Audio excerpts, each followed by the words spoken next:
pada tahun 1328 dibayar sama Robert Bernard. Who is Robert Bernard? Dia ini adalah seorang pendeta. Father, what is you doing? Nyewa anggota gangster, mungkin untuk proteksi kali ya. Tunggu dulu. Si pendeta ini minta tolong sama mereka untuk satu individu yang padahal orang itu adalah penerus sekaligus muridnya si Robert sendiri.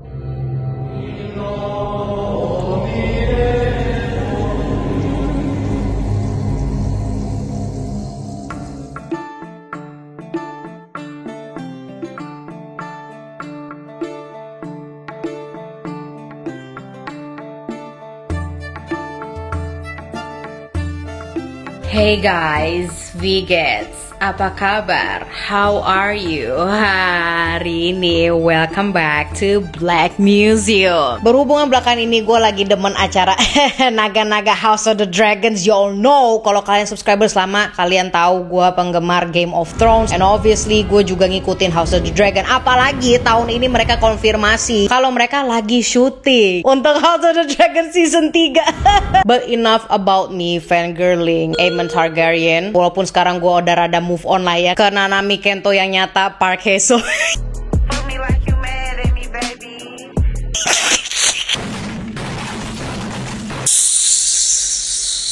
Ini segmen Black Museum. Di video kali ini kita bakal berangkat dulu ke Inggris di abad pertengahan, ya kan? Atau biar keren lagi ya, time period ini bisa juga kita sebut dengan zaman medieval. It is one of my favorite. Iya betul, masih dengan serial sejarah Sacha Marisa Black Museum. So sesuai di judul di thumbnail, gangster di England, Inggris. Banyak dari kalian pasti udah familiar lah sama salah satu serial Netflix yang ada unsur gangster Inggrisnya, yaitu Sigma Male. Para penonton TikTok ya, siapa lagi kalau bukan Thomas Shelby di serial Peaky Blinders. Mohon maaf ya, mungkin di video ini gue agak cringe gitu, berusaha untuk accent Inggris kayak Boss of War, kayak Opais. Sebelum ada yang namanya Peaky Blinders yang aktif di tahun... Wait, Peaky Blinders bukannya Irlandia atau Skotlandia ya? Gue nggak ngikutin Peaky Blinders, so I'm sorry yo. Nah, sebelum ada yang namanya gang jalanan Peaky Blinders yang aktif di tahun 1920-an, di zaman medieval udah ada. Zaman dimana Inggris masih rame sama yang namanya peperangan, pengerebutan kekuasaan antar daerah. Di sela-sela itu semua ada nih orang-orang atau kelompok yang membelot sampai dinotis nih sama petinggi dan bahkan raja-raja yang pada saat itu ini mikrofon gue sih ngapain, yang memimpin. Bisa dibilang mereka ini adalah sesepuh dari gangster yang ada di abad sekarang. Langsung aja kita masuk ke kelompok yang pertama. Here's Black Museum.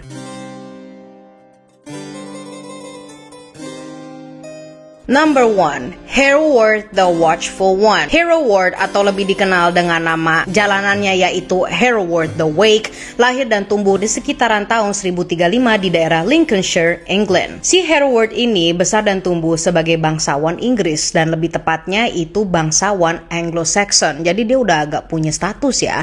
Yang mana pada saat itu si Hereward sendirilah yang menentang dan ngelawan invasi Raja William the Conqueror yang datang dari Perancis bareng sama pasukan Normans di tahun 1066. Karena sifatnya yang dinilai terlalu susah diatur dan rebel sampai ngerepotin satu keluarga, terutama bapaknya, akhirnya si Hereward ini disuruh cabut alias diusir sama bapaknya sendiri. Yang mana pada saat itu kebetulan si Hereward ini usianya masih 18 tahun, delinquent. Selama pengusiran ini jelas Hereward jalan-jalan mencarilah jati dirinya dengan cara ya standarnya anak rebel ya, berantem, ngerusuh dan lain-lain. Salah dua contohnya adalah nolongin salah satu perempuan dari Cornwall yang kebetulan adalah bangsawan juga. Jadi dia ngebantuin nih cewek dari laki-laki yang ingin bersenang-senang dan juga berantem sama beruang. Ngapain? Bukan buat hobi. Alasannya dia nyerang beruang ini adalah ada nih seorang ibu dan anaknya ini mau diserang. Mulia bukan sih? Unfortunately, menurut Raja Edward the Confessor, keren banget gak tuh? Titel orang zaman dulu keren-keren ya? Edward the Confessor. Udah kayak nama salah satu paguyuban di Elden Ring. Edward the Confessor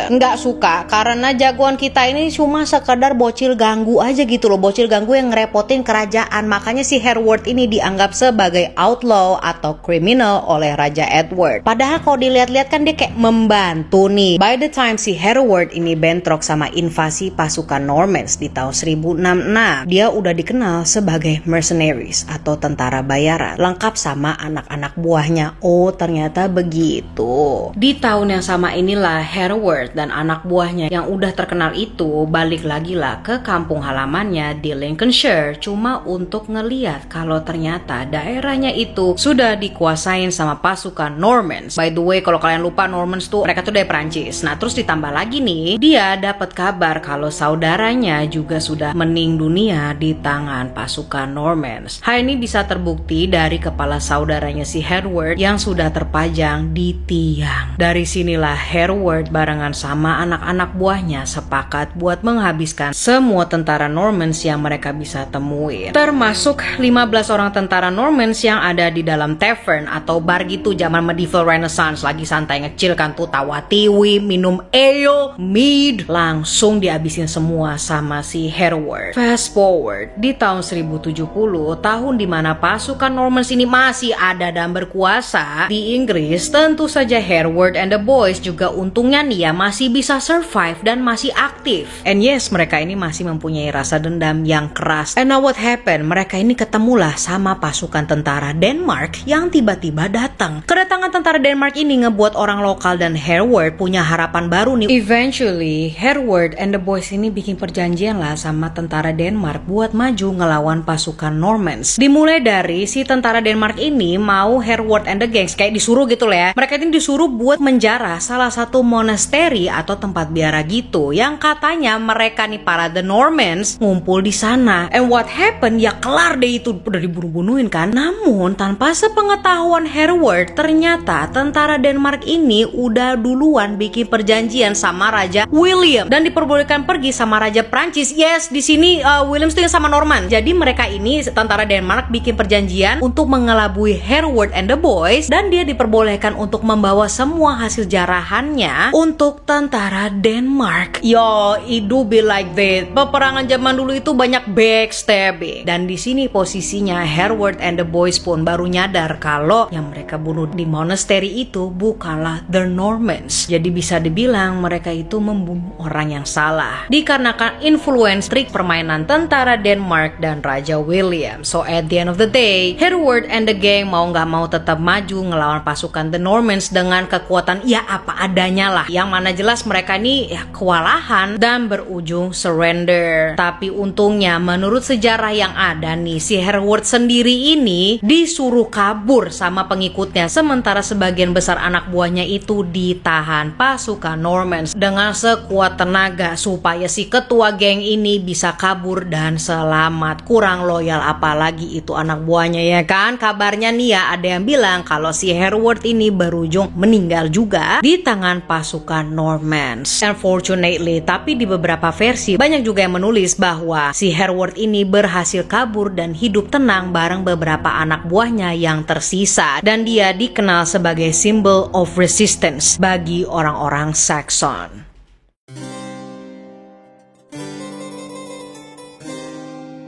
Number 2, The Cotterells. Kelompok atau geng ini sebagian besar membernya adalah keluarga kayak Peaky Blinders. Sok-sokan gue ngomong gitu padahal gue gak nonton.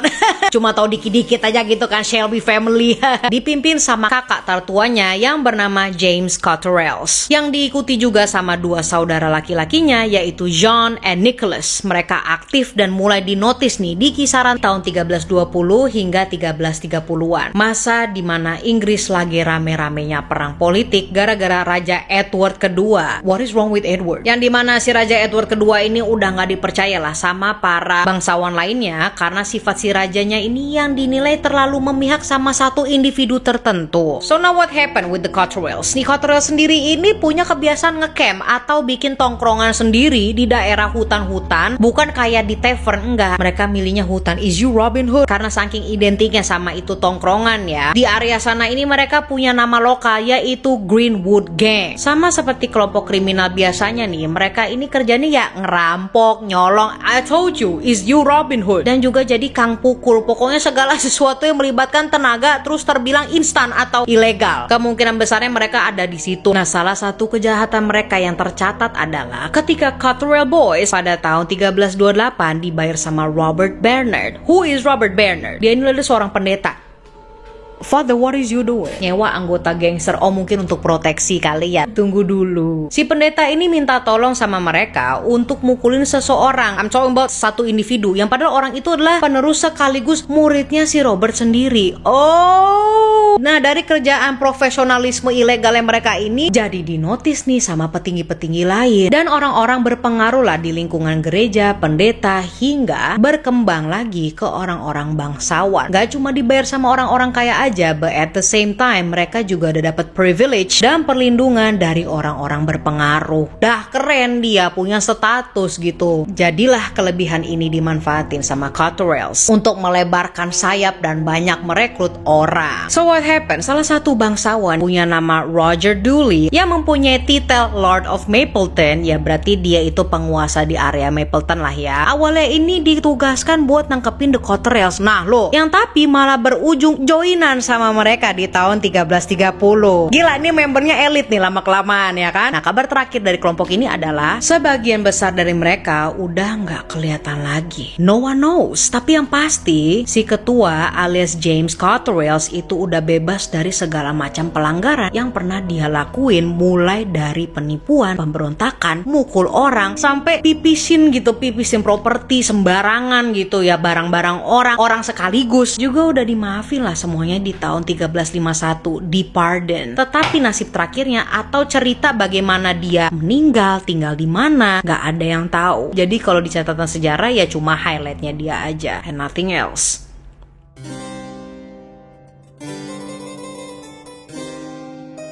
Number 3, The Fallfields. Yang ketiga ini adalah The Fallfields, masih dengan kelompok atau geng yang awal mulanya dimulai bareng sama saudara lagi, saudara kandung. Jadi cerita awalnya nih, mereka di dunia kriminal itu jadi gangster, dimulai dari anak kedua dari John Lord of Ashby Fallfield, yaitu bapaknya ya, biar agak nggak ribet. Apa gue yang ribet ngomongnya? Ya udahlah, kalau nggak ngerti di rewind aja lagi.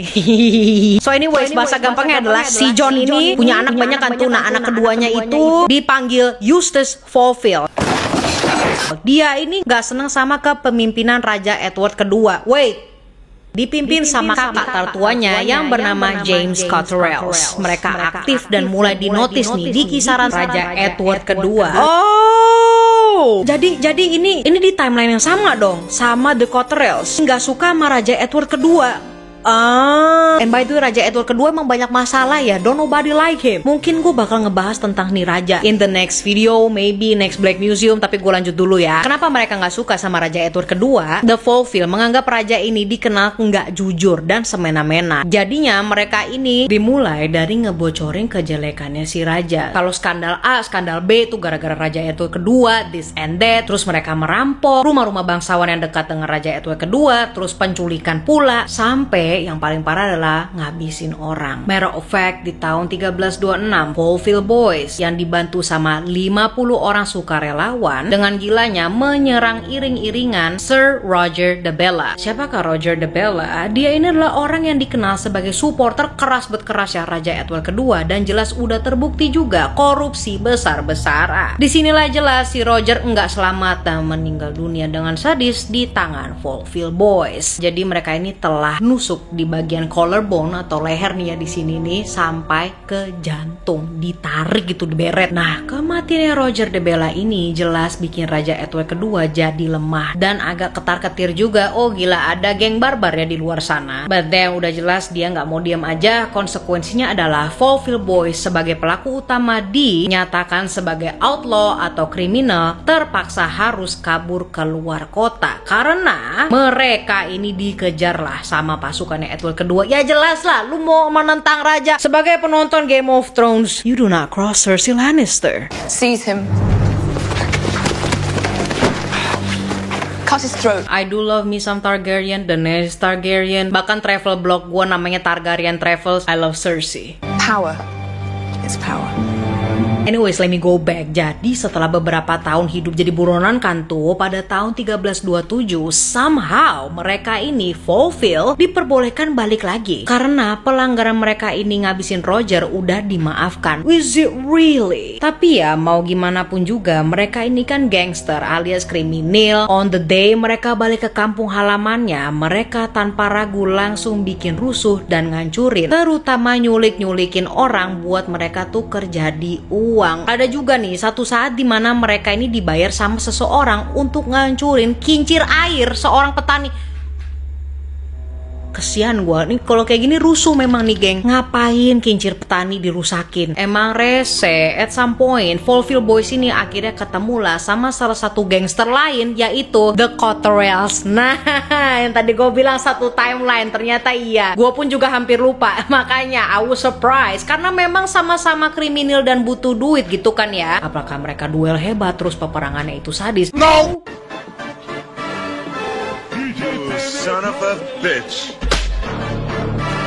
Mereka ini sepakat buat joinan dan kerjasama untuk menyulik salah satu hakim kaya yang bernama Willoughby. Dan mereka berhasil nyulik si hakim ini dan untungnya si hakim masih selamat setelah mereka udah dapetin uang tebusannya. Kelar itu semua, barulah mereka semua, including the Cotterells, kabur sejauh-jauhnya. So at the end of the day, Fulfills dan Cotterells ini bikin aliansi bareng-bareng. Dan mereka semua itu ngerusuh jadi gangster. Nah untuk The Fulfills ini, dari sekian banyaknya kejahatan yang mereka udah lakuin, satu-satu kematian yang tercatat itu dalam sejarah cuma kematian dari salah satu member dan saudara kandung The Fulfills, yaitu namanya Richard Fulfill. Si Richard ini adalah saudara nomor 4 dan dia ini memang dikenal sebagai member yang paling sadis dan kasar. Meskipun begitu, at some point, percaya nggak percaya, si Richard ini jadi pemimpin di salah satu kota kecil di Rutland. Jadi cerita Richard Fulfills ini, kematiannya dia itu karena dijatuhi hukum penggal. Untuk member lainnya nggak ada yang tahu mereka pada kemana, sama seperti kayak The Cotterells ya, nggak tercatat, hanya si Richard Fulfill ini. Tapi yang pasti kabar terakhirnya adalah mereka bikin aliansi sama Cotterells.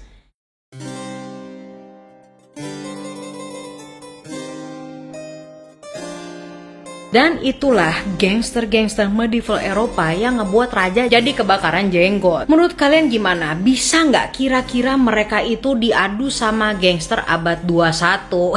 Kata gue mah enggak. They be using the Glock. Kecuali kalau si gangsternya ini Shun Sui. Bangkai. I love me some Shun Sui. He's so dead. Karena Shun Sui ini satu-satunya orang yang pakai pedang melawan orang yang bersenjata dan he won. He's him.